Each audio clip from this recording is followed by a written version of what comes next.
سلامونه دوستانو، زمونږ د نن ورځې لغت دی یا وکیبلري انټینډ. د دې په پښتو کې مطلب دی اراده لرل، نیت کول، پلان لرل. همدا درې سره د دې انټینډ مطلبونه یا معنا دی. دا موږ د ګرامر په لحاظ هم پیژنو چې په ګرامر کې د دې انټینډ څه رول دی.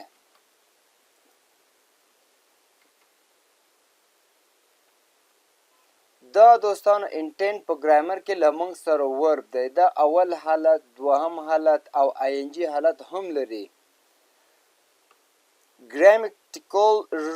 ګرامري رول د دې څه شی دی دوستانو؟ پارټس آف سپیچ دا یو د اسم کلام اجزا دی. پارټس آف سپیچ کې له موږ سره دا په هغه کې ورب دی. بیا په ورب کې داسې ده دوستانو اکشن ورډ دی، عمل کلمه ده. د دې اول حالت هم شته، دا له موږ سره اول حالت دی. I intend to study medicine next year. I intend to study medicine next year. زه اراده لرم چې راتلونکي کال کې طب زده کړم.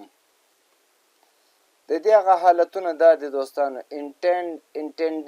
intended.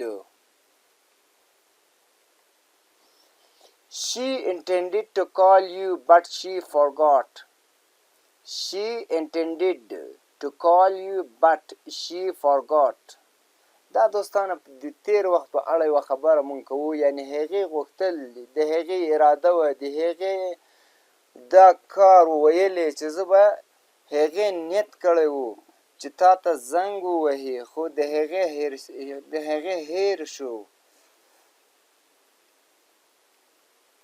Do you intend to go to the party?